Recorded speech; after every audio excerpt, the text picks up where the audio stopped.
Liam Harrington had everything: wealth, power, and a reputation that made people either want him or fear him.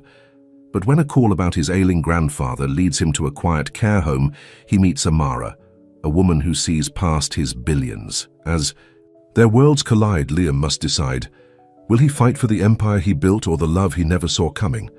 Before we get into the story, comment below where in the world you are watching from today.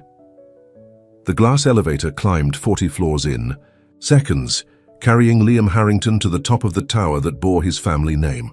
At 36, he was at the peak of his power, CEO of Harrington Enterprises, with a net worth that made him one of the richest bachelors in America. His custom Italian suit fit perfectly over his athletic build, and his dark hair was precisely styled, not a strand out of place. "Mr. Harrington, the board is waiting," his assistant said as soon as he stepped into the hallway. Liam barely nodded, walking briskly toward the conference room. People scrambled out of his way. That's how it had always been. People either wanted something from him or feared him. After years of false friendships and gold-digging relationships, he preferred the fear. The meeting went as expected. Another company acquired, another 100 million added to the Harrington empire.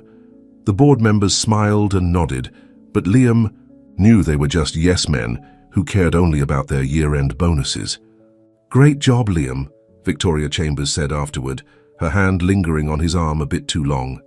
She was the newest board member, beautiful and ambitious. "We should celebrate. Dinner tonight?" Liam looked at her perfectly manicured nails against his suit jacket and forced a polite smile. "Can't tonight, prior commitment." It was a lie, but one he'd gotten used to telling. He'd seen that look in women's eyes too many times, the calculation, the assessment of his worth, his wealth, his power. Never him. "Another time then," Victoria said, her smile unfazed. His office offered a panoramic view of the city, but Liam barely noticed it anymore. He sat at his desk, going through reports and emails until his phone rang, not his business line, his personal cell. "Mr. Harrington, this is Sunset Grove Care Home. I'm calling about your grandfather, Henry Harrington." Liam's fingers tensed around the phone. "What's happened?" "Nothing serious, sir. But the doctor has adjusted his medication, and we thought you should know. Also, he's been asking for you." Guilt washed over Liam. He hadn't visited in over a month. His grandfather was the only person who had ever truly loved him, not his money. And now the old man was tucked away in a care home, while Liam built an empire that meant nothing to either of them. "I'll come by tomorrow," Liam said. "That would be wonderful. Your grandfather will be thrilled." After hanging up, Liam stared at his calendar. Meetings back to back for weeks. He opened a drawer and pulled out an old photo, himself at 10 years, old, sitting on a dock with his grandfather, fishing rods in hand. Both smiling. That was before his parents died, before the family business consumed his life, before he learned how cold the world really was. He made a decision and called his assistant. "Clear my schedule for tomorrow afternoon." The next day, Liam drove himself to Sunset Grove, his sleek black Aston Martin looking out of place among the modest vehicles in the parking lot. The care home was expensive. He made sure his grandfather had the best, but it still felt like a betrayal to leave him here. At the reception desk, a middle-aged woman with kind eyes looked up. "Mr. Harrington, we weren't expecting you so early. Is that a problem?" His tone was sharper than intended. "Not at all," she said, unfazed by his curtness. "Your grandfather is in the garden with Amara." "Amara?" "One of our care assistants. She's been wonderful with your grandfather." Liam followed. The path to the garden, slowing when he heard laughter. His grandfather's laughter. He hadn't heard that sound in years. The garden was well maintained, with flowering shrubs and benches placed in the shade of old oak trees. And there, walking slowly along a stone path, was his grandfather. Henry Harrington had once been a tall, imposing man. Now, at 82, he was slightly stooped, his movements careful. But he was smiling. Beside him walked a young woman in simple blue scrubs, her hand gently supporting his elbow. She had warm brown skin and curly black hair pulled back in a practical ponytail. She wasn't conventionally beautiful in the way of the women who usually surrounded Liam, but there was something about her smile that made him stop and stare. "And then I told the bank manager, Sir, I may be old, but I'm not senile enough to think that's a fair interest rate. Henry finished a story, and the young woman, Amara, laughed with genuine delight. You really said that, Mr. Henry? You're too much. When you've lived as long as I have, you earn the right to speak your mind, Henry replied, then looked up and saw Liam. His face brightened even more. Liam, my boy! Amara looked up, her smile fading slightly as her eyes met Liam's. There was no recognition there, no awareness of who he was beyond a visitor for her patient. It was a novel experience for Liam, who was used to being instantly recognized. Grandpa, Liam said, approaching and embracing the old man gently. You came, Henry said, patting his back. I was just telling Amara about the time you and I caught that monster bass at Lake Whitney. You've been holding out on me, Mr. Henry, Amara said with a warm smile. You never mentioned your grandson was a fisherman. Was, Liam corrected. I haven't been fishing in years. That's a shame, she said, and there was no artifice in her voice, just simple honesty. Mr. Henry talks about those fishing trips like they were the best days of his life. Liam felt another pang of guilt. They were good days. Well, Amara said, I'll leave you two to catch up. Mr. Henry, remember to use your walking stick if you get tired. She turned to Liam with a professional smile. Nice to meet you, Mr. Harrington. As she walked away, Liam found himself watching her. She moved with purpose, stopping to check on an elderly woman in a wheelchair, her face lighting up as she knelt to speak to her at eye level. She's something special, isn't she? Henry said, following Liam's gaze. The care assistant, I suppose she seems competent. Henry chuckled. Competent. Amara Johnson is the only person in this place who treats me like a human being instead of a job duty. She brings me books, remembers how I like my coffee, and listens to my old stories like they're actually interesting. Liam guided his grandfather to a bench under a large oak tree. I should come more often. Yes, you should, Henry agreed without accusation. But I understand you're busy running the company. The company that you built, Liam reminded him. Henry waved his hand dismissively. I built it to secure our family's future, not to replace our family. Your grandmother would be heartbroken to see how you've closed yourself off. Liam winced. His grandmother had died when he was a teenager, and her loss had been devastating for both him and his grandfather. I'm not closed off. I'm focused. On. What, making more money? You already have more than you could spend in 2 lifetimes. Before Liam could respond, his phone rang. He glanced at it. His CFO. I need to take this. Henry sighed. Of course you do. Liam stepped away, handling a minor crisis that could have waited. When he returned, his grandfather was deep in conversation with Amara again.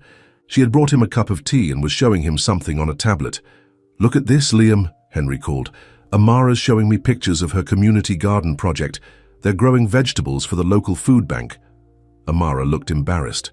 It's just a small thing some friends and I started. She's being modest, Henry said proudly, as if her accomplishments were his to boast about. She works here full-time, volunteers at that garden, and she's taking classes to become a nurse.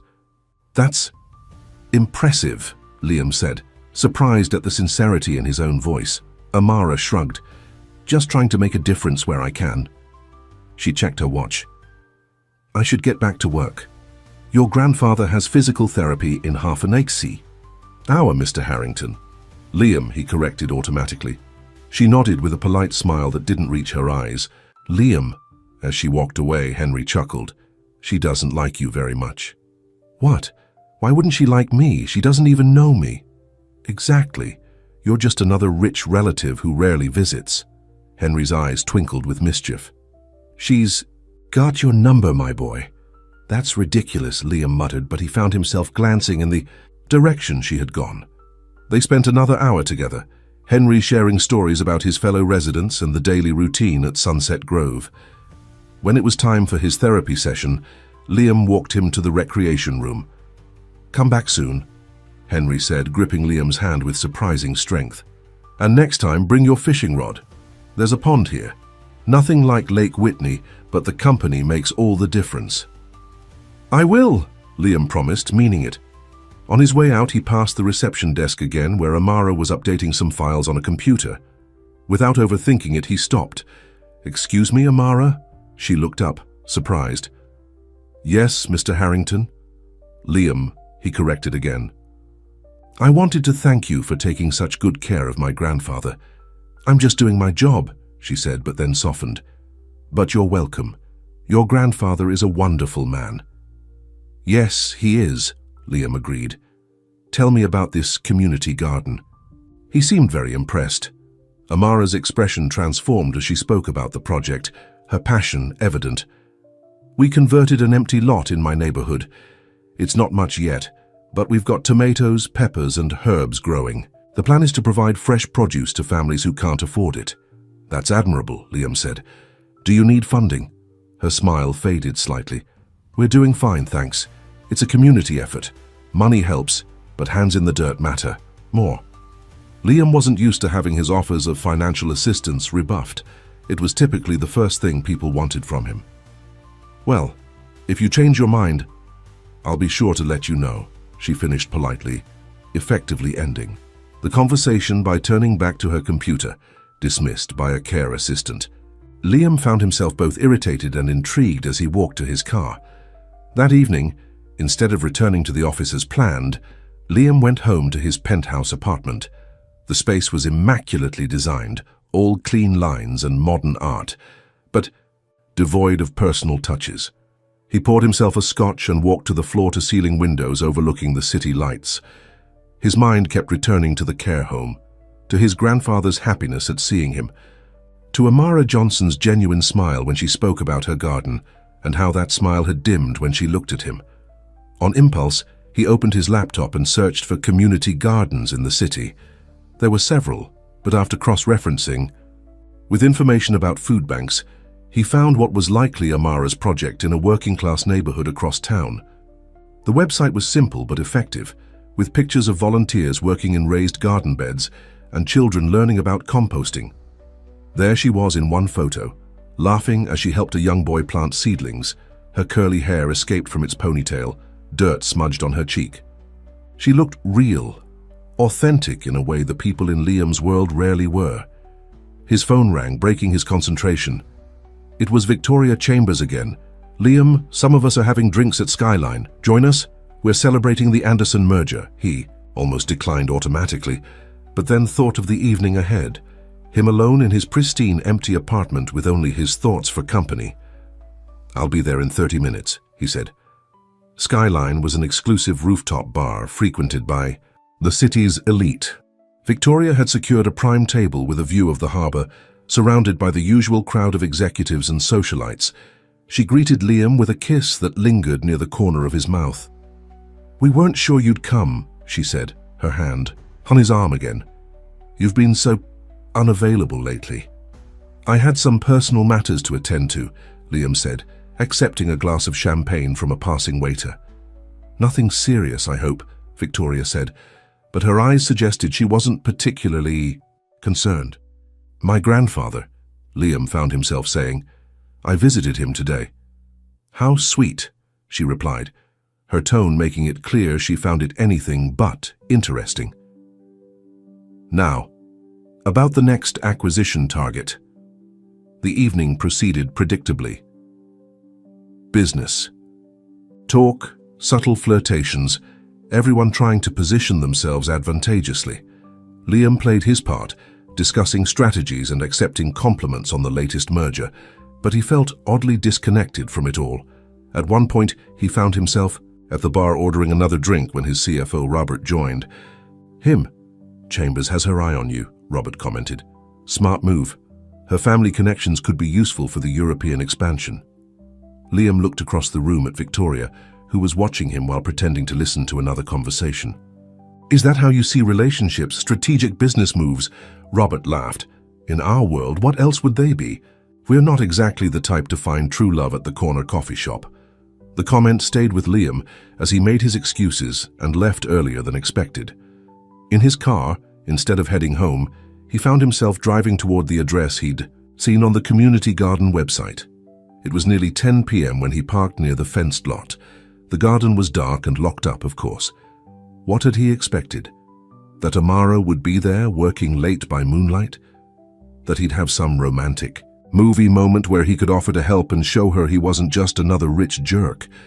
Ridiculous, he muttered to himself, about to drive away when he noticed a small group of people leaving a building across the street. Even in the dim streetlight, he recognized Amara's silhouette. She was laughing with a middle-aged woman and a young man. They hugged before parting ways, Amara heading toward a modest sedan parked further down the block. Liam slumped in his seat, feeling foolish. This wasn't his world. He had no reason to be here, spying on his grandfather's care assistant, because she treated him with something other than fawning admiration or calculated interest. The next morning, Liam arrived at his office earlier than usual, determined to focus on work and forget about his strange preoccupation with Amara Johnson. But by midday, he found himself calling Sunset Grove. "I'd like to visit my grandfather again tomorrow," he told the receptionist, "and I was wondering, what time does Amara Johnson usually work?" "Miss Johnson works mornings until 3 p.m. most days," the woman replied. "I'm sure Mr. Henry will be thrilled to see you again so soon." Liam hung up, annoyed with himself for asking, yet already rearranging his schedule for the next day. That night, he dreamed of fishing with his grandfather. The sun warm on their faces, the lake stretching endlessly before them. But when he turned to look at the shore, it wasn't empty as it had been in reality. Amara was there, waving to them, a picnic laid out on a blanket, waiting for them to return. He woke up unsettled, wondering what was happening to him. One brief meeting with a woman who clearly wasn't impressed by him, and suddenly he was dreaming about her. It made no sense. Unless what had drawn him wasn't her looks or status, but precisely the fact that she hadn't seemed to care about his. "I'm losing my mind," Liam muttered, getting ready for another day of business deals and boardroom politics. But even as he said it, he found himself looking forward to tomorrow's visit, more than he had anticipated anything in a very long time. Liam arrived at Sunset Grove the next day just after lunch. He'd brought his fishing rod, as promised to his grandfather, though he felt slightly ridiculous carrying it through the care home's elegant lobby. The same receptionist from yesterday smiled at him. "2 visits in 2 days, Mr. Harrington. Your grandfather will be thrilled." Is my grandfather in the garden again today?" The receptionist's smile turned knowing. "Miss Johnson is helping with an art class right now. Your grandfather should be there too." Liam followed her directions to a bright room with large windows overlooking the garden. About a dozen residents sat at tables with various art supplies spread before them. His grandfather was near the window, concentrating intensely on a watercolor painting. And there was Amara moving between tables, offering encouragement and assistance. She wore the same practical scrubs as yesterday, her hair again pulled back, yet somehow she stood out in the room like a beam of sunlight. "Try adding a bit more water," she was saying to an elderly woman. "That's it, see how the colors blend now. It's beautiful, Mrs. Chen." She looked up and saw Liam standing in the doorway. Surprise flickered across her face before she smiled politely and approached him. "Back so soon, Mr. Harrington?" she asked. "Your grandfather will be happy to see you." "I promised him we'd go fishing," Liam said, awkwardly holding up his rod. "And please, call me Liam." She nodded but didn't repeat his name this time. "The art class ends in about 15 minutes. Would you like to join while you wait? We have an empty seat." The idea of sitting down to paint alongside elderly residents was so far outside Liam's comfort zone that his first instinct was to refuse. But his grandfather had spotted him and was waving enthusiastically. "I haven't painted since elementary school," Liam admitted as Amara led him to the table. "No time like the present to start again," she said with an encouraging smile that seemed more genuine than yesterday's. "We are painting memories today, places that mean something special." Liam sat beside his grandfather, who was recreating a cabin by a lake in broad, slightly wobbly brushstrokes. "Lake Whitney," Henry explained proudly. "Remember that cabin we used to rent every summer?" "I remember," Liam said softly, looking at the simple painting that somehow captured the essence of those golden childhood days. Amara placed a blank paper and watercolors in front of him. "Your turn." Under the curious gazes of his grandfather and several residents, Liam picked up a brush. He felt strangely vulnerable, sitting here in his expensive suit while trying to remember how to make a basic landscape. "I'm not very artistic," he muttered. "It's not about making a masterpiece," Amara said, her voice gentle. "It's about connecting with your memories." With hesitant strokes, Liam began to paint the dock where he and his grandfather had spent countless hours fishing. His technique was clumsy, the proportions all wrong, but as the image took shape, so did the memories. The smell of the lake, the sound of his grandfather's laughter, the feeling of simple happiness. When the class ended, Amara collected the paintings to let them dry. "We'll frame them next week," she told the residents. "They're all wonderful." Henry stood carefully, accepting his walker. "Ready for some fishing, my boy?" "Absolutely," Liam said, surprised to realize he was actually looking forward to it. As they prepared to leave the art room, Liam found himself turning to Amara. "Would you like to join us? If you're not too busy, that is." The invitation surprised even himself. Amara looked equally surprised. "That's thoughtful, but I have other residents to attend to," she said. "Maybe another time." Henry chuckled as they walked slowly toward the pond. "You're barking up the wrong tree there, Liam. What are you talking about? I may be old, but I'm not blind. You're interested in Amara." Liam felt an unfamiliar heat rise to his face. "I was just being polite. In the 36 years I've known you, just being polite has never involved inviting someone to join your personal time." At the pond, they found a bench in the shade.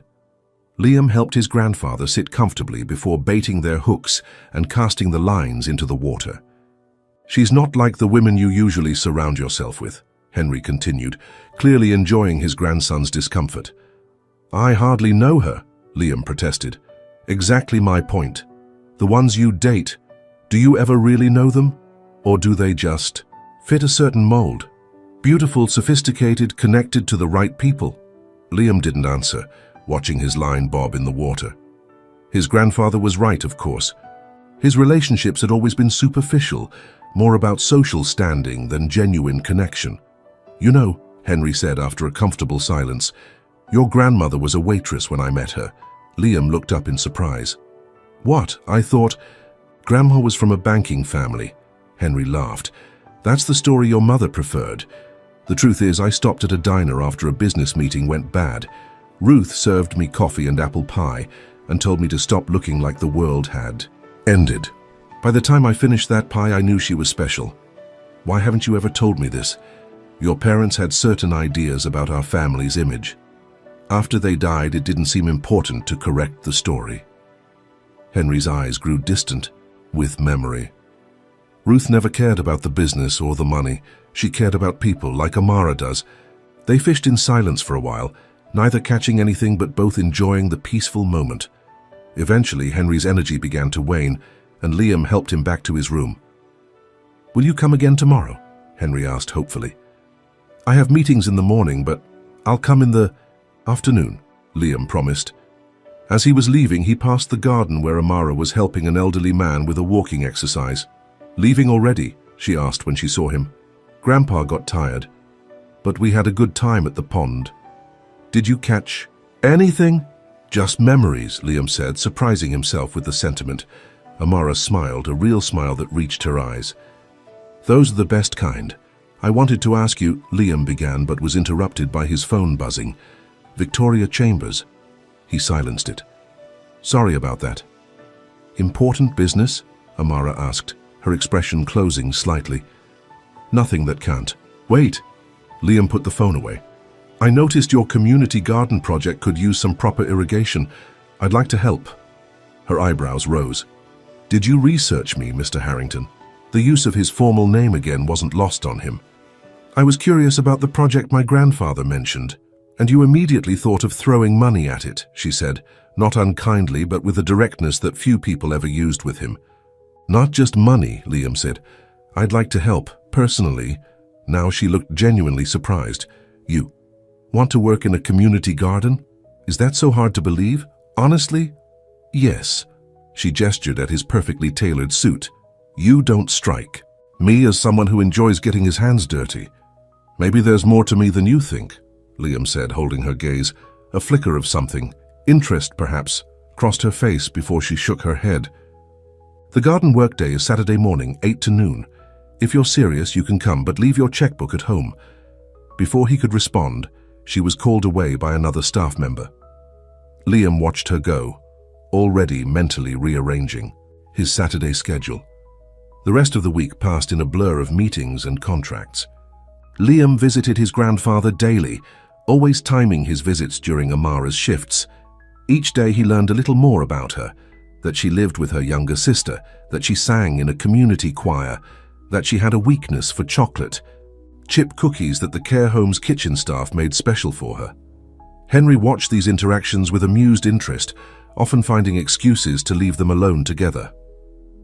"Amara, would you mind showing Liam the new library books while I rest my eyes for a minute?" On Friday afternoon, Liam arrived to find his grandfather in bed with a slight fever. "Nothing serious," the nurse assured him. "Just a touch of a cold. We're monitoring him closely." Liam sat with Henry, who drifted in and out of sleep. After an hour, Amara appeared at the door with a tray.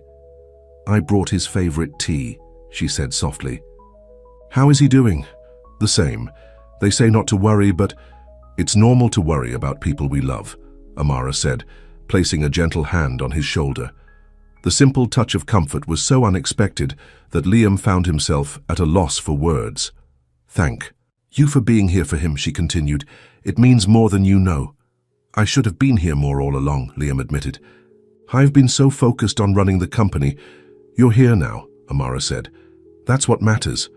As she turned to leave, Liam spoke up. "I'll see you tomorrow, at the garden."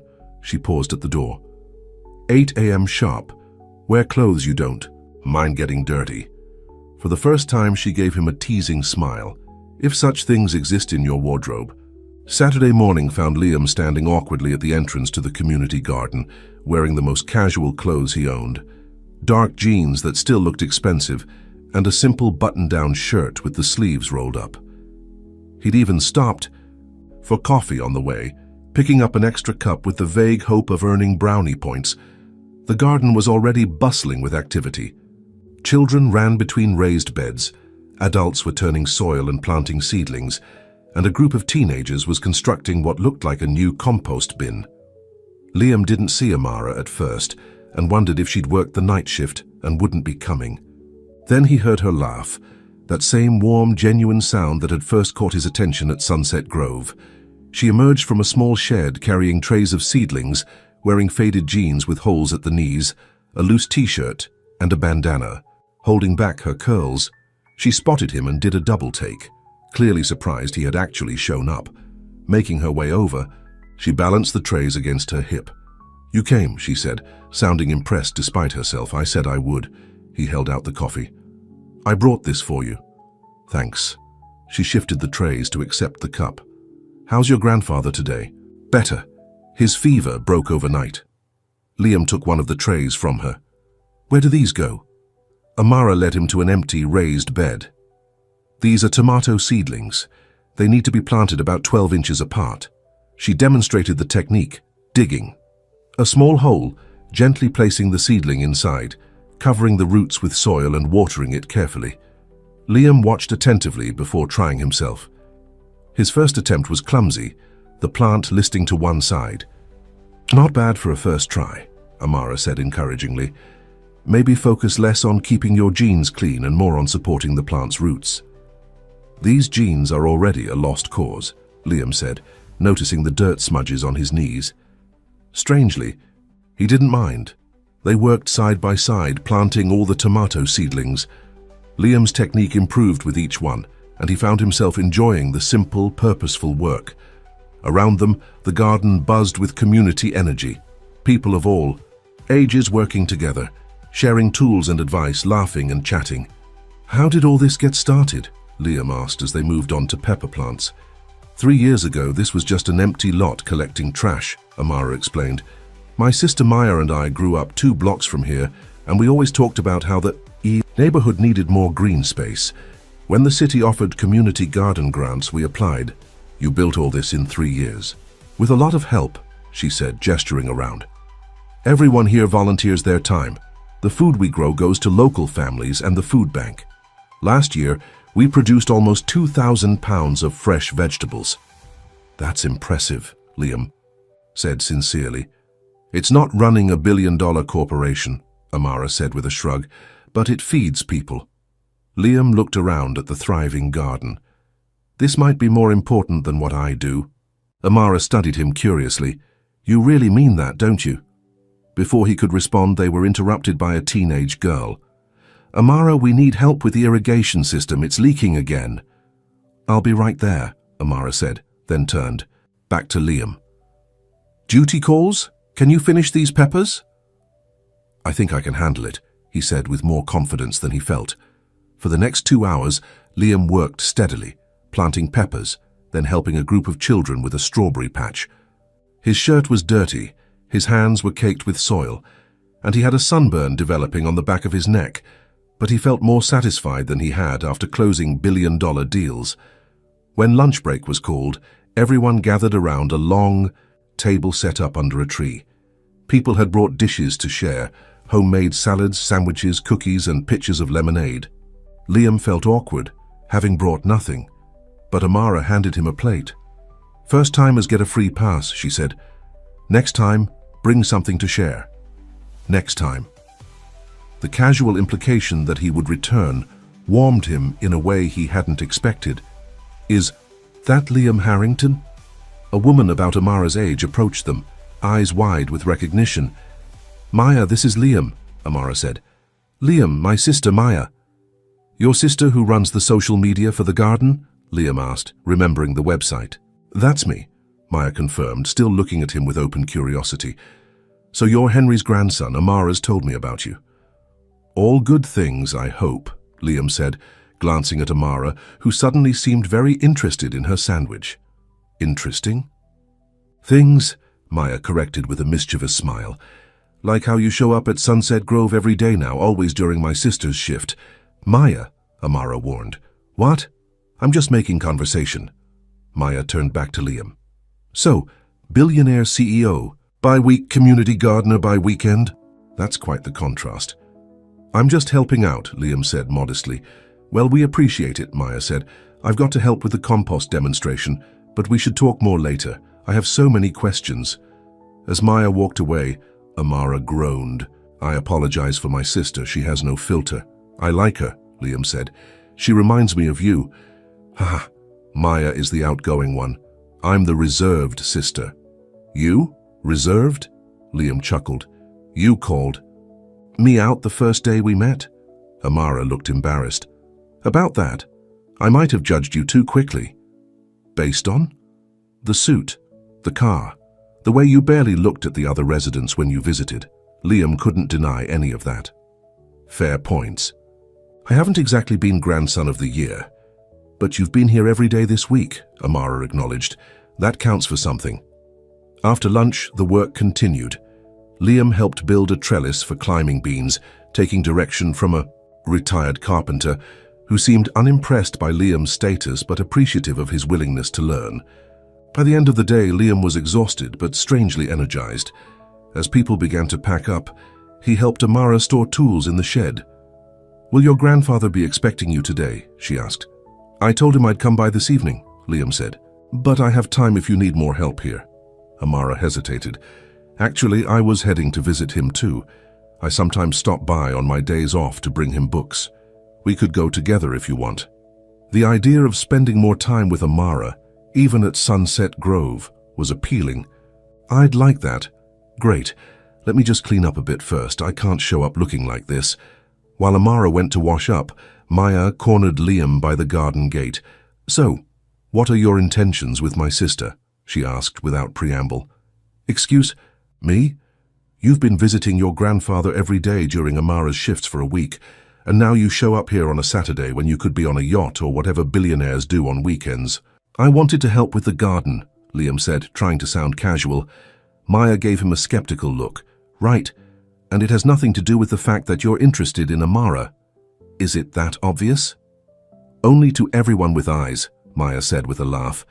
Look, Amara is the best person I know.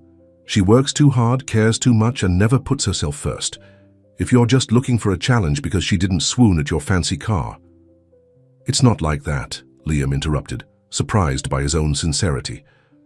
She's different. Different how? Liam thought about it. She sees people, really sees them. Not their status or what they can offer her, but who they are. She saw my grandfather as a person with stories and value, not just another elderly patient. And she looked at me like I was just another visitor, not Liam Harrington, CEO. Maya's expression softened. That's Amara. But be careful with her heart, okay? She doesn't let many people in. Before Liam could respond, Amara returned, her face freshly washed and her curls tamed somewhat. Ready to go? She asked. The drive to Sunset Grove was comfortable, with Amara sharing stories about the garden's early days and the challenges they'd overcome. When they arrived, they found Henry in the common room, playing chess with another resident. Liam, and Amara too. Henry's face lit up. What a wonderful surprise. We brought you something, Amara said, producing a paper bag. Inside was a still warm loaf of zucchini bread. Made with the first zucchini from the garden, Henry took the bread with genuine delight. You two are spoiling an old man. As they sat together, Henry beaming at both of them, Liam found himself watching Amara. The way she listened attentively to his grandfather's stories, her gentle laugh, the kindness in her eyes, all of it drew him in more powerfully than any attraction he'd ever felt before. And for the first time in years, Liam Harrington, who could buy almost anything in the world, found himself wanting something that money couldn't purchase: Amara Johnson's heart. What he didn't know was that earning it would require more from him than he'd ever given anyone, and might cost him everything he thought he valued. Over the next few weeks, Liam established a new routine. Mornings were still dedicated to Harrington Enterprises, but his afternoons often found him at Sunset Grove with his grandfather. Saturdays were spent at the community garden, where he had become a regular volunteer. And through it all, Amara was the center of gravity that kept pulling him back. You missed the board meeting yesterday, Victoria commented one morning, leaning against the doorframe of his office. Robert had to cover for you. I had a family. Commitment, Liam said, not looking up from his computer. With your grandfather again. Victoria entered the office uninvited, perching on the edge of his desk. You've been spending a lot of time at that care home lately. Liam finally looked up. Is there a problem with that? Not at all. It's just unexpected. She studied him with calculating eyes. You've changed, Liam. People do that sometimes. It's more than that. You used to be focused, driven. Now you're delegating key meetings, leaving early. She leaned closer. Some of the board members are talking. Let them talk, Liam said, though a flicker of concern crossed his mind. The company is doing fine. For now. But success requires constant attention. She placed her hand on his, her voice softening. I'm just looking out for you, Liam. We've known each other a long time. I appreciate the concern, Liam said, gently removing his hand, but my personal life is my own business. Victoria's smile tightened. Of course, just remember who your real friends are. As she left, she added, Oh, and don't forget the charity gala next weekend. As major donors, the company expects both of us to be there. The charity gala. Liam had completely forgotten about it. It was an annual event that Harrington Enterprises sponsored, raising money for children's education. In previous years, Liam had viewed it as a necessary publicity opportunity. This year, he found himself wondering if the money actually reached the children it was meant to help. That afternoon, Liam arrived at Sunset Grove to find Amara helping his grandfather into a wheelchair. What's happening? Liam asked, concerned. Nothing to worry about, Henry assured him. Just going for some x-rays. Doctor wants to check my hip after that fall last week. Liam frowned. What fall? Why wasn't I informed? It was very minor, Amara explained. Mr. Henry slipped in the bathroom but caught himself on the handrail. He wasn't hurt, but Dr. Peterson likes to be thorough. I didn't want to worry you, Henry added. You're busy enough. The words stung Liam. Had he been so absent from his grandfather's life that Henry felt he couldn't reach out even for something as serious as a fall? I'm never too busy for you, Liam said firmly. I want to know about these things, no matter how small they seem. Henry patted his hand. I know. Son, now would you like to come with us to radiology? It's a thrill a minute down there. Despite his attempt at humor, Liam could see his grandfather was in some discomfort. He walked alongside the wheelchair as Amara pushed it gently through the corridors. How are you feeling, really? Liam asked Henry when Amara stepped away to speak with a nurse. Old, Henry admitted with a sigh. The body betrays you piece by piece, but having you visit so often, that's been the best medicine. Liam squeezed his shoulder. I should have been here more all along. Better late than never, Henry said. And if it took Amara to bring you around more often, well, I'm not complaining. Liam felt his face warm. Is it that obvious? To me, yes. To her? Henry chuckled. She's too humble to believe someone like you would be interested in someone like her. Someone like me? Liam echoed, frowning.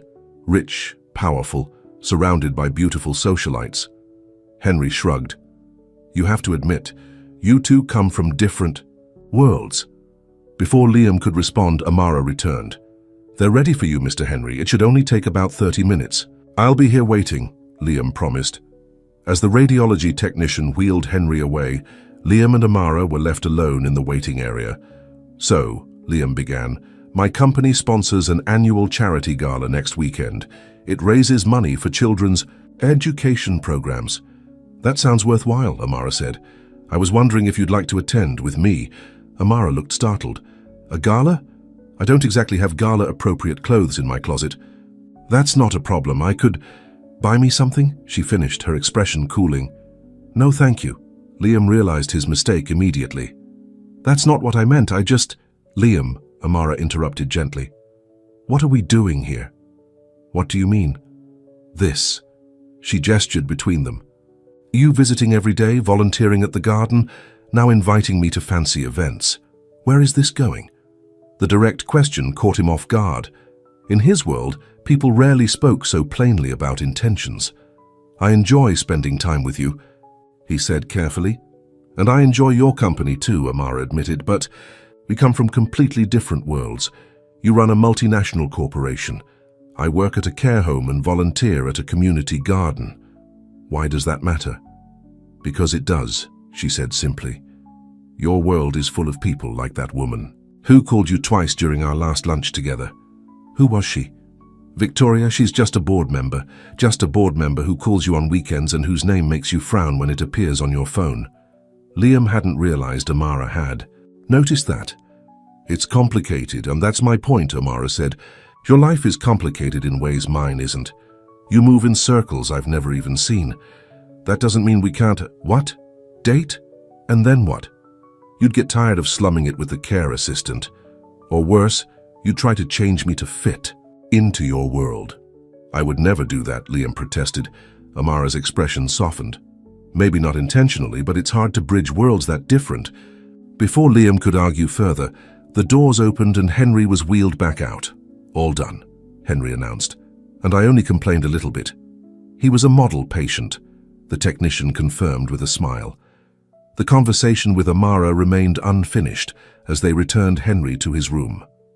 Liam stayed for dinner, the three of them eating together in Henry's room, talking about everything except the question that hung between Liam and Amara. When it was time to leave, Liam walked Amara to her car. About the gala, he said. Forget. I mentioned it, but I'd still like to see you outside of Sunset Grove and the garden sometime. Just dinner, maybe. Nothing fancy. Amara hesitated, then smiled slightly. I get off at 3 on Thursday. There's a little cafe near the garden that makes great sandwiches. Thursday at 3, Liam confirmed, trying not to sound too eager. I'll be there. That night, Liam found himself unable to sleep, Amara's words playing in his mind. Did she really think he was just slumming it? That he'd try to change her? The thought bothered him deeply. The next morning, Robert, his CFO, was waiting in his office with a concerned expression. We need to talk about the European expansion, Robert said without preamble. The board is getting nervous about your level of engagement. I've reviewed all the proposals, Liam said defensively. Reviewing isn't leading, Robert countered. Victoria brought some concerns to me yesterday. Of course she did, Liam thought. What concerns exactly? That you're distracted, That your priorities have shifted. Robert hesitated. There's talk about whether you're still the right person to lead this company. Liam felt a flash of anger. I built this company into what it is today. Your grandfather built it, Robert corrected. You expanded it. And now some are wondering if you're still hungry enough to keep it growing. The implied threat wasn't subtle. The board could move to replace him if they lost confidence in his leadership. I have a personal life now, Liam said. That doesn't mean I'm any less committed to Harrington Enterprises. Then prove it, Robert said. The European expansion needs your full attention, and so does the charity gala. Victoria mentioned you haven't even confirmed your attendance yet. I'll be there, Liam assured him. Now, if that's all. After Robert left, Liam sat back in his chair, a heaviness settling in his chest. For the first time in his career, his position felt threatened, and for the first time, he wasn't sure if he cared as much as he should. Thursday afternoon came. Quickly, Liam left the office early, changing from his suit into more casual clothes, jeans and a simple button-down shirt, before heading to the cafe near the garden. He spotted Amara already seated at an outdoor table, wearing a sundress. That was a departure from her usual scrubs or gardening clothes. Her curly hair was loose around her shoulders, and she was reading a book, so absorbed that she didn't notice him approaching. Is this seat taken? Liam asked. Amara looked up, a warm smile spreading across her face. I was saving it for a billionaire. Saito, but I suppose you'll do. Liam laughed, feeling lighter than he had all week as he sat across from her. What are you reading? She showed him the cover, a novel about a community coming together to save a local landmark. Maya says I have predictable taste in books, always about people making a difference in their communities. There are worse themes to enjoy, Liam said. They ordered sandwiches and iced tea, the conversation flowing easily as Amara told him about her day at Sunset Grove and the new resident who had moved in. Mr. Collins is a retired music teacher, she explained. He brought his violin and played for everyone in the common room today. Your grandfather loved it. How is he doing? Liam asked. After the x-rays, I mean. The results came back clear, but Dr. Peterson wants him to use a walker for a while just to be safe. Amara tilted her head. You seem stressed today. Everything okay? Liam hesitated, then decided on honesty. The board is questioning my commitment to the company. Apparently, having a personal life makes me less dedicated in their eyes. That seems unfair, Amara said. Everyone deserves a life outside of work. Not everyone has billions of dollars resting on their decisions, Liam said, then immediately regretted how it sounded. I'm sorry, that came out wrong. To his surprise, Amara laughed. No, you're right. I can't pretend to understand the pressure you're under. If I make a mistake at work, a resident might get the wrong pudding flavor. If you make a mistake, people lose jobs, stock prices fall, the economy suffers, Liam finished grimly. At least that's what the board would have me believe. Is that why you've been so driven all these years? Because you feel that responsibility? No one had ever asked him that before. Partly, Liam admitted, and partly because I didn't have anything else. After my parents died, the company became everything. My identity, my purpose. And now I'm not so sure anymore. Liam met her eyes. Meeting you, spending time with my grandfather, volunteering at the garden, it's shown me there's more to life than quarterly reports and stock options. Amara's expression softened. That's not a bad realization to have. Try telling that to Victoria and the board. Ah, Victoria. Amara's smile turned knowing. Just a board member who calls on weekends. She's ambitious, Liam explained. And she's made it clear she sees a potential power couple in our future. And you don't? I used to think it made sense, Liam admitted. Two people with similar goals, similar backgrounds, complementary business connections. A merger more than a marriage, Amara observed. Exactly. Liam leaned forward. But now, I want something real. Something based on more than mutual advantage. There, eyes met, and for a moment neither spoke. The afternoon sun caught in Amara's curls, giving her an almost ethereal glow. Liam had dated supermodels and socialites, women who spent fortunes on their appearance, but none had ever taken his breath away like Amara did in that simple sundress, with no makeup and a few smudges of paint on her fingers from an art project. "With the residents, Amara!"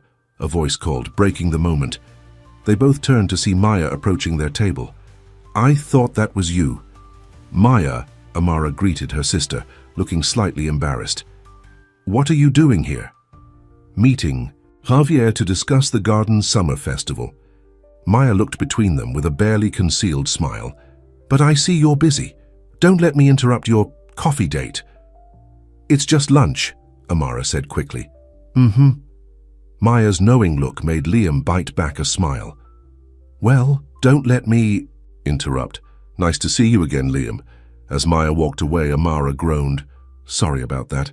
Maya has always had perfect timing for maximum embarrassment. "I like your sister," Liam said. "She cares about you."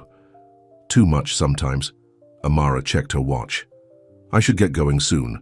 I promised to help with the garden's budget this evening." "Budget? Problems?" Liam asked automatically. "Nothing major. We're just trying to figure out how to fund the irrigation system upgrade before summer really hits." She shook her head when she saw his expression. "And no, that wasn't a hint for a donation." "What? If it's not a donation? What if it's just me helping with the budget? I'm good with numbers." Amara considered this. "I suppose an extra pair of eyes wouldn't hurt, but no blank checks, Liam. The garden succeeds because the community invests not just money, but time and effort." "I understand," Liam said, and he meant it. "I'll bring my calculator, not my checkbook." That evening, Liam found himself in the garden's tiny office, really just a corner of the storage shed fitted with a desk and filing cabinet. Amara, Maya, and Javier, the garden's coordinator, spread out printouts of expenses and income. "Our main issue is the irrigation," Javier explained.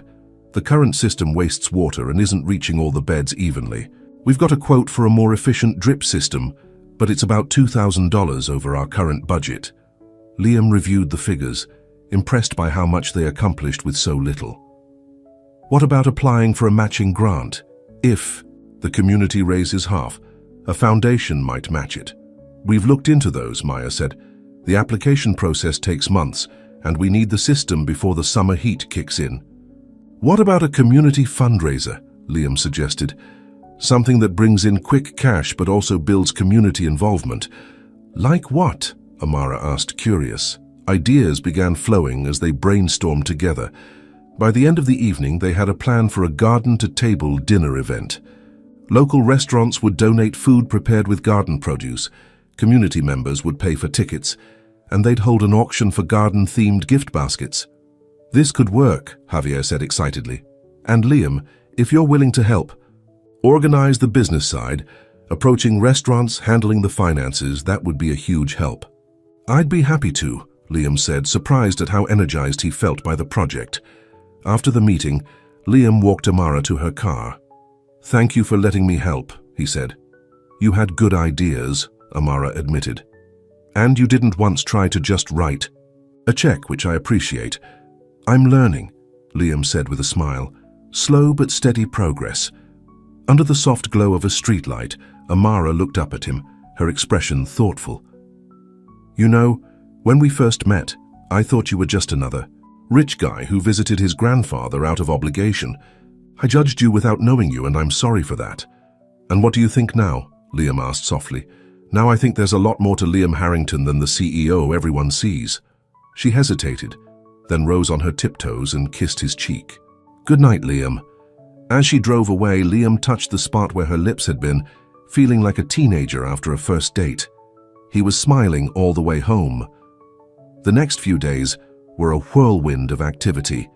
By day, Liam managed Harrington Enterprises, paying special attention to the European expansion to appease the board. Evenings were split between visiting his grandfather and helping organize the garden fundraiser. He approached restaurant owners. He knew securing donations and support. The event was coming together quickly, scheduled for the weekend after the charity gala. On Friday afternoon, Liam was in his office reviewing contracts when his assistant announced an unexpected visitor, Amara. "Send her in," Liam said, surprised and pleased. Amara entered, looking slightly uncomfortable in the opulent surroundings of the Harrington Enterprises executive floor. "Sorry to drop in unannounced. I was downtown for a nursing program interview and thought... She trailed off, taking in the panoramic views from his office windows. Wow, quite the view. It's good to see you, Liam said, genuinely happy for the interruption. How did the interview go? I think well, she said, still distracted by the office. This is not what I expected. Too corporate? Liam asked, seeing his everyday environment through her eyes, the sleek furniture, the modern art, the overall sense of wealth and power. Just very different from my world, Amara said, echoing their earlier conversation. She noticed the photo on his desk, the old one of him fishing with his grandfather. I like that you keep this here. A reminder of what matters, Liam said. So what brings you by? Actually, I wanted to talk to you about the gala. Amara took a deep breath. I've been thinking about your invitation and, if it's still open, I'd like to go. With you. Liam couldn't hide his surprise. Really? What changed your mind? Your grandfather, actually. He told me it's an important event for you, and that supporting children's education is something I believe in too. She smiled shyly. And maybe I'm a little curious about your world. I'd be honored if you came, Liam said, his heart beating faster. But I thought you were worried about not fitting in. Oh, I'm still worried, Amara admitted with a laugh.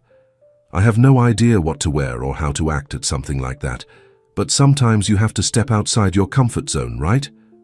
Right, Liam agreed, thinking of his first day at the garden. And don't worry about fitting in. You'll be with me. As they were talking, the door opened without a knock and Victoria walked in. She stopped short when she saw Amara. I'm sorry, she said, not sounding sorry at all. I didn't realize you had a visitor. Victoria, there's Amara Johnson, Liam introduced them. Amara, Victoria Chambers, one of our board members. Victoria's eyes swept over Amara, taking in her simple dress and natural hair with a barely concealed look of assessment. How nice. Are you a new client? No, Amara said. I work at Sunset Grove Care Home. I take care of Liam's grandfather. How noble, Victoria said with a thin smile. Liam, when you're finished, we need to discuss the seating arrangements for the gala. The governor has confirmed his attendance. Actually, Liam said, you should add Amara to the head table. She'll be my guest for the evening. Victoria's smile froze. Your guest? But we always attend these functions together. The press expects it. Plans change, Liam said firmly. Amara will be with me this year. After a tense moment, Victoria nodded stiffly. As you wish, I'll make the adjustment. With a final cool look at Amara, she left, closing the door a bit harder than necessary. That was awkward, Amara said when Victoria was gone. She clearly wasn't expecting me.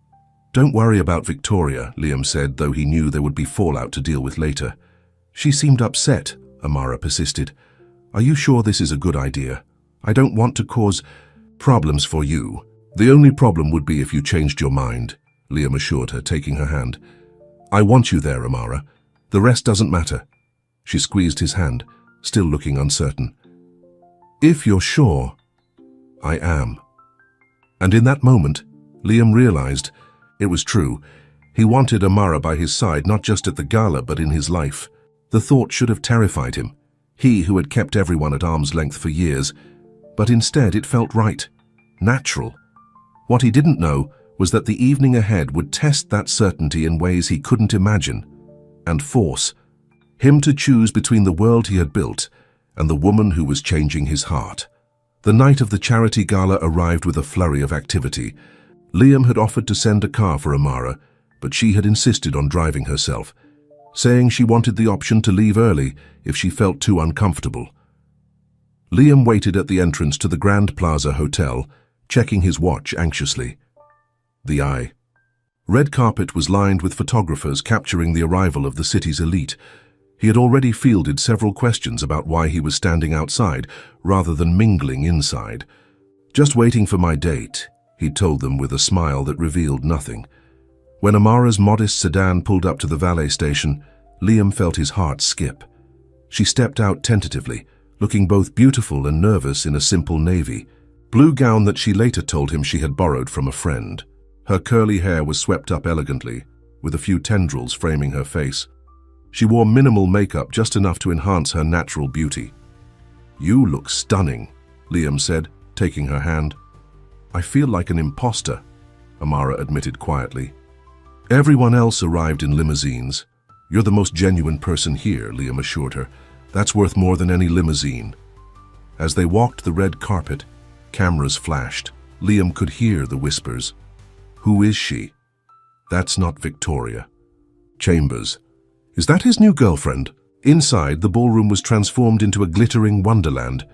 Crystal chandeliers cast a warm glow over tables, adorned with elaborate floral arrangements. A string quartet played softly in the corner. Waiters circulated with champagne and hors d'oeuvres. "This is extravagant," Amara murmured, taking it all in. "How much did all this cost?" "The event raises over $1 million for children's education," Liam said, hoping to impress her with the charitable goal rather than the opulence. "But how much of that million actually goes to the children after paying for all this?" Amara asked, her directness catching him off guard. It was a question Liam had never considered before. "I don't actually know," he admitted. "I should find out." They were approached by Robert, Liam's CFO, and his wife. "Liam, there you are." Robert's gaze shifted curiously to Amara. "And you must be the mysterious date we've been hearing about." "Amara Johnson," she introduced herself, extending her hand with composure that impressed Liam. "Nice to meet you." "Amara works at Sunset Grove," Liam explained. "She takes care of my grandfather." "How interesting," Robert's wife said with the same tone Victoria had used. "Is this your first gala, dear?" "Yes," Amara said simply. "It's quite an event." "Amara also runs a community garden that provides fresh produce to families in need," Liam added, feeling strangely defensive. "And she's starting nursing school." "Wonderful," Robert said, clearly trying to be polite. "Well, we should circulate. The governor was asking about you, Liam. You might want to stop by his table." As they walked away, Amara gave Liam a look. "You don't have to sell me to your friends, you know." "I'm not selling you. I'm proud of you," Liam said honestly. "And they're colleagues, not friends." "You don't have friends from work?" Amara asked, surprised. The question made Liam realize something he'd never fully acknowledged. Not real ones, I guess. In this world, everyone wants something from everyone else. "That's sad," Amara said, squeezing his hand. "Everyone needs real friends." As the evening progressed, Liam introduced Amara to countless business associates and donors. Some were genuinely friendly, but many gave her the same dismissive once-over that Victoria and Robert's wife had. Amara handled it all with grace, but Liam could feel her tension. They were seated at the head table as Liam had insisted. Victoria was there too, looking stunning in a red designer gown and deliberately seated far from Liam. She barely acknowledged Amara, focusing her attention on the banking executive beside her.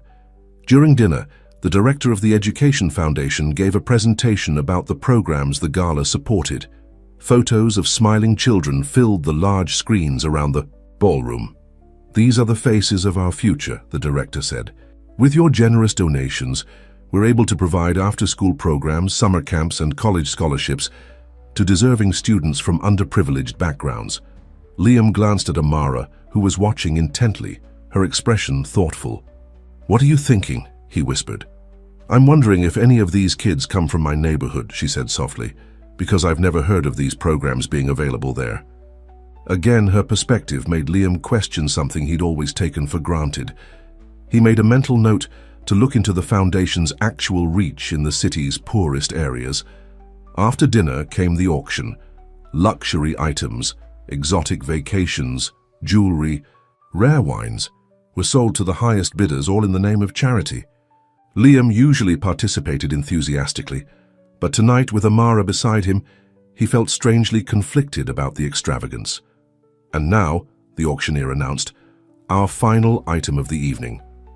A weekend getaway at the exclusive mountain lake resort, including private jet transportation courtesy of Harrington Enterprises." Bidding was fierce, with the package eventually selling for $50,000 to a real estate developer. The crowd applauded as the auctioneer declared the evening a tremendous success, raising over $1.2 million for the foundation. "Time for dancing," Liam said, as the string quartet was replaced by a small orchestra. "Would you honor me?" Amara hesitated. "I'm not much of a ballroom dancer." "Neither am I, honestly," Liam confessed. "I just go through the motions at these things, but I'd like to hold you for a while, if that's okay." Her smile returned. "When you put it that way." On the dance floor, Liam held Amara close, swaying, gently to the music. It felt right having her in his arms, more right than anything had felt in years. "Thank you for coming tonight," he murmured into her hair. "I know this isn't your scene." "It's been educational," Amara said diplomatically. Liam laughed softly. "That bad, huh?" "Not bad, just different." She looked up at him. "Everyone is so focused on appearances. The right clothes, the right connections, saying the right things. It's exhausting." "I never noticed before," Liam admitted. "It's just always been my world. And now I see it through your eyes and it looks hollow." He pulled her closer. "You've changed how I see everything, Amara." Their eyes met, and for a moment the crowded ballroom faded away. Liam leaned down slowly, giving her time to pull away if she wanted. Instead, Amara rose on her tiptoes, meeting him halfway. Their lips touched in a soft, tender kiss that sent warmth spreading through Liam's entire body. When they parted, Amara's eyes were wide with emotion. "I wasn't expecting that," she whispered. "I've wanted to do that for weeks," Liam admitted. The moment was interrupted by a tap on Liam's shoulder. He turned to find Victoria standing there, her smile tight. "Sorry to interrupt, but the governor is leaving and wants to speak with you before he goes," she said. "It's important, Liam, about the downtown development project." Liam hesitated, looking at Amara. "Go ahead," Amara said. "I'll get some air on the terrace." Reluctantly, Liam left, her following Victoria across the ballroom. The conversation with the governor took longer than expected, extending into discussions with other business leaders who had been waiting to speak with Liam. By the time he extricated himself, nearly 30 minutes had passed. He hurried to the terrace, but Amara wasn't there. A quick search of the ballroom didn't reveal her either. With growing concern, Liam checked his phone and found a text message. "Had to leave. Not feeling well. Enjoyed meeting your friends. Thank you for including me. Amara." The formal tone worried him. He tried calling her, but the call went straight to voicemail. Frustrated, Liam headed for the exit, only to be stopped by Robert. "Leaving. So soon? There are still some investors who want to discuss the European expansion." "It'll have to wait," Liam said firmly. "I need to go." "Your date left, didn't she?" Victoria appeared beside Robert. "I saw her rushing out earlier. She looked upset." Something in Victoria's tone made Liam suspicious. "What did you say to her?" "Me? Nothing," Victoria said innocently. "We just had a little girl talk while you were busy. I was being friendly." "What kind of girl talk?" Liam demanded. Victoria sighed. "Look, I just told her the truth, that these charity events are important networking opportunities for the company, and that your family has certain expectations for who you'll eventually settle down with. I mentioned that you and I have history together, and that the board has always seen us as a natural match." She deserved to know what she was getting into. Fury rose in Liam's chest. "You had no right." "I was doing you a favor," Victoria insisted. "She doesn't belong in this world, Liam. She was wearing a borrowed dress, for God's sake. Everyone was talking about it." "I don't care what anyone was talking about," Liam snapped. "Amara is worth more than everyone in this room combined." He stormed out, leaving Victoria and Robert staring after him. In the parking lot, he realized he had no idea where Amara lived. He'd always met her at Sunset Grove or the garden. Cursing himself for this oversight, he drove to the garden, hoping she might have gone there to clear her head. The garden was locked and dark. Next, he tried Sunset Grove, but the night attendant told him Amara hadn't been there. In desperation, Liam called Maya. "It's nearly midnight," Maya answered groggily. "This better be important." "It's Liam. I need to find Amara. Something happened at the gala and she left without saying goodbye." Maya was immediately alert. "What did you do?" "Nothing. At least, I don't think I did anything. We were dancing and we kissed, and then I had to speak with some people, and when I came back, she was gone. You kissed her? Maya sounded surprised but pleased. Wait, then why would she leave? Victoria talked to her while I was gone. Victoria is complicated. She said some things about me and her and about Amara not belonging in my world. Maya groaned. Oh, perfect. Let me guess.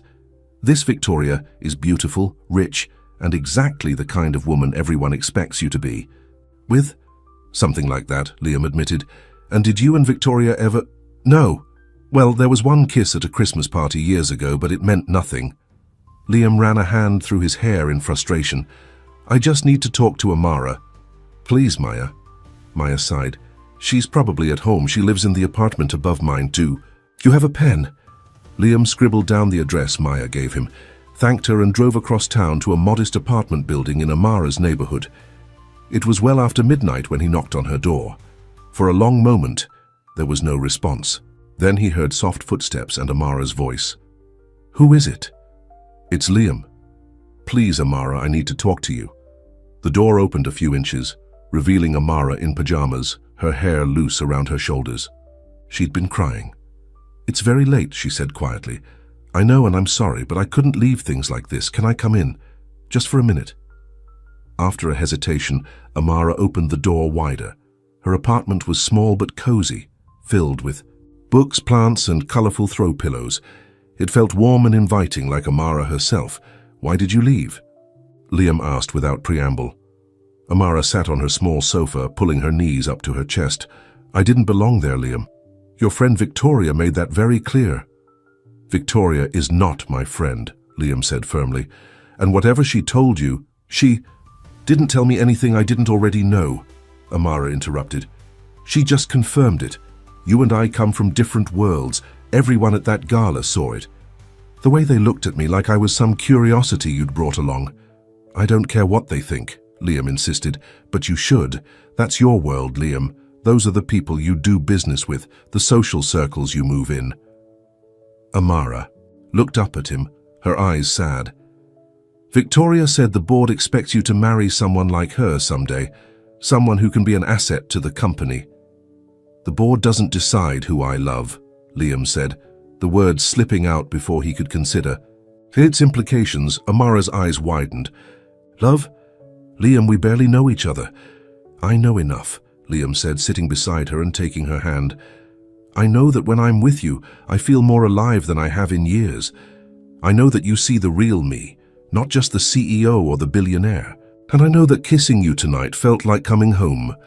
Tears filled Amara's eyes. I feel the same way, she admitted softly. But feelings aren't always enough. What happens when the novelty wears off? When you realize that my world of care homes and community gardens can't compete with galas and boardrooms? What if I told you I don't want that world anymore? Liam asked. At least, not the way it is now. Tonight, watching you question things I've always taken for granted, like how much of that charity money actually reaches children in neighborhoods like yours. It made me realize how disconnected I've become. What are you saying? I'm saying I want to change things. Use Harrington. Enterprises to make a real difference, not just write checks for fancy galas. Liam squeezed her hand. And I want you beside me while I do it. Not because you fit into my world, but because together we can create something better. Amara looked skeptical. Your board would never allow that. Victoria made it clear they have plans for the company, and for you. Let me worry about the board, Liam said. Right now, I just need to know if you're willing to give us a chance, a real chance, despite our differences. For what felt like an eternity, Amara studied his face. Then, slowly, she nodded. I want to believe this can work. Liam pulled her into his arms, holding her tight. That's all I need to hear. The next morning, Liam arrived at Sunset Grove earlier than usual. He found his grandfather in the garden, practicing with his walker. You're getting good at that, Liam commented. Practice makes perfect, Henry said cheerfully. How was the gala? Did Amara enjoy herself? It was educational, Liam said, using Amara's word. Grandpa, I need your advice. For the next hour, Liam poured out everything. His feelings for Amara, the board's concerns about his leadership, Victoria's interference, and his growing desire to change the company's direction. "I've been running Harrington Enterprises the way I thought it should be run," Liam concluded, "focusing on growth and profit above all else. But what if there's a better way?" Henry smiled, his eyes twinkling. "I've been waiting years for you to ask that question." "What do you mean?" "When I started the company, it wasn't just about making money, it was about making a difference in our community." Henry patted Liam's hand. "Your grandmother always said a business should be measured by the good it does, not just the profit it makes. But the board serves at the pleasure of the majority shareholder," Henry interrupted, "which is you, my boy. They've forgotten that." Liam stared at his grandfather, realization dawning. "You're right. I don't need their approval. I just need to remember why the company exists in the first place." "And as for Amara," Henry continued, "she reminds me so much of your grandmother. Ruth never cared about status or wealth either. She just wanted to make the world better, one person at a time." "I think I'm in love with her, Grandpa," Liam admitted. "I know you are," Henry said with a satisfied smile. "I knew it the first time. I saw you looking at her. You had the same look I had when I first met your grandmother." With renewed determination, Liam spent the next week preparing for a special board meeting he had called. He worked late into the nights, researching, planning, and making calls to key allies. Amara supported him throughout, offering perspective and ideas as he crafted his vision for the company's future. The morning of the board meeting, Liam stood before his mirror, adjusting his tie. He looked the same on the outside, successful, confident, in control, but inside everything had changed. "You ready for this?" Amara asked from the doorway of his bedroom. She had stayed overnight for the first time, and seeing her there in one of his shirts, hair tousled from sleep, made his heart swell. "As ready as I'll ever be." Liam kissed her softly. "Thank you for believing in me." The boardroom was tense when Liam arrived. All 12 members were present, including Victoria, who sat with a cool, confident expression. Robert looked nervous, darting glances between Victoria and Liam. "Thank you all for coming," Liam began. "I've called this special meeting to discuss the future direction of Harrington Enterprises."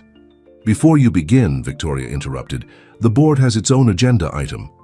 She nodded to Robert, who reluctantly slid a document across the table to Liam. "What's this?" Liam asked, though he could guess. "A vote of no confidence," Victoria said smoothly. "The board feels your recent distractions have compromised your ability to lead this company effectively.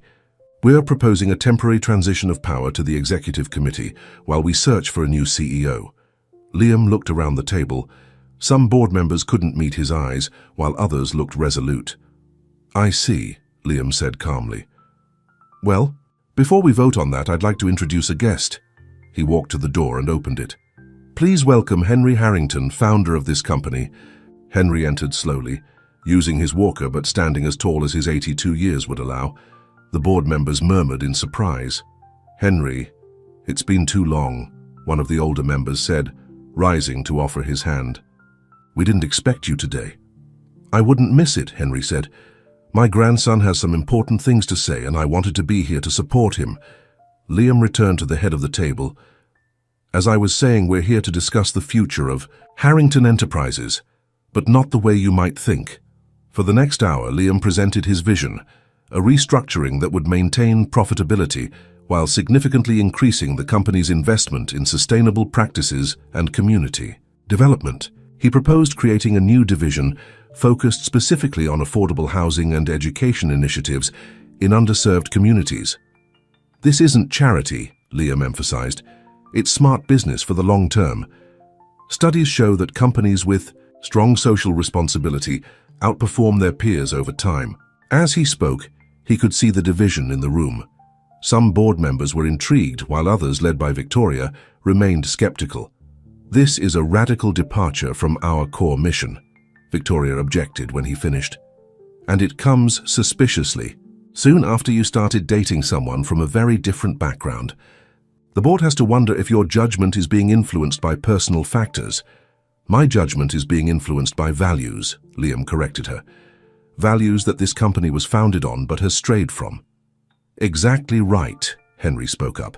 When I built Harrington Enterprises, it wasn't just to make money, it was to make a difference. Somewhere along the way, that purpose got lost. Victoria wasn't backing down. With all due respect, Henry, the business world has changed since your day. Sentiment doesn't drive shareholder value. Actually, it does, Liam countered, displaying a series of charts. Companies with strong ESG programs consistently outperform the market. But more importantly, it's the right thing to do. Victoria shook her head. This is exactly why we've prepared the no confidence vote. Your priorities have clearly shifted away from what's best for this company. I think it's time to vote, Liam said calmly. Not on your motion, but on mine. As the majority shareholder, I'm exercising my right to reshape the board to align with the company's new direction. The room fell silent. Victoria's confident expression faltered. You can't do that, she said. The bylaws protect the board's independence. Actually, he can, Henry spoke up. I wrote those bylaws myself. The majority shareholder has always had the final say. That's how I wanted it, to ensure the company never lost sight of its values. One by one, Liam asked each board member if they supported his vision for the company's future. Some said yes immediately, seeing the wisdom in his approach. Others hesitated, but ultimately agreed, not wanting to oppose the majority shareholder. Victoria and two of her closest allies refused. Then I thank you for your service, Liam said to the three dissenters. But it's time for Harrington Enterprises to move in a new direction with leadership that shares our values. After the meeting, Henry squeezed Liam's shoulder. Your grandmother would be proud, he said, his eyes misty. And so am I. 2 months later, the Garden's Summer Festival was in full swing. What had started as a small fundraiser for the irrigation system had grown into a community celebration, with food stalls, music, and activities for children. Local businesses had donated goods and services for an auction, and the mayor had even made an appearance. Liam stood by the newly installed irrigation system, watching children run through the sprinklers that had been set up as a special treat on the hot summer day. Amara approached, carrying 2 glasses of homemade lemonade. I just checked on your grandfather, she said, handing him a glass. He's holding court by the tomato plants, telling everyone about how he used to grow prize-winning tomatoes in his younger days. Is he getting tired? I can take him home if he needs to rest. Are you kidding? He's having the time of his life. Maya's got him judging the pie contest next. Liam laughed, putting his arm around her waist. I've been thinking, he said casually. That empty lot next to the garden, the one that's been for sale forever. I bought it yesterday. Amara turned to him in surprise. You did what? Why? For the garden expansion we've been talking about, the educational area, the greenhouse, the community kitchen. It's all possible now. Tears filled Amara's eyes. Liam, I don't know what to say. Say you'll help design it, all of it. Make it exactly what the community needs. He took her hands in his. And say you'll marry me. Amara's eyes widened. What? Liam knelt down right there in the garden, not caring about the dirt staining his jeans. From his pocket he pulled out a simple ring with a small but perfect diamond. Amara Johnson, you've taught me what really matters in life. You've shown me that the richest man isn't the one with the most money, but the one with the most love. Will you marry me? Tears streamed down Amara's face as she nodded. Yes, she whispered. Yes, I will. As Liam slipped the ring on her finger, cheers erupted around them. The garden volunteers, community members, and even Henry, who had somehow made his way over with surprising speed for a man with a walker, all clapped and whistled. I told you she'd say yes, Henry said triumphantly. Just like your grandmother did to me right in that diner all those years ago. Later that evening, as the festival wound down, Liam and Amara sat on a bench beneath the garden's oldest tree. The setting sun cast a golden glow over the thriving plants and happy faces of the community members still lingering. What made you finally decide? Amara asked, leaning against his shoulder. To change the company, to buy the lot, to propose. All of it. Liam thought about it, watching Henry chatting animatedly with Maya and some of the older garden volunteers. I realized that all my life I've been trying to build something that would last, a business empire that would be my legacy. But what good is a legacy if it doesn't make the world better? He turned to face her, taking in her beautiful face, now so dear to him. You showed me that. Real wealth isn't what you have, it's what you give. And love, real love, isn't something you can buy or earn. It's something you share. Amara cupped his face in her hands. For a billionaire CEO, you're pretty wise, she teased, then kissed him softly.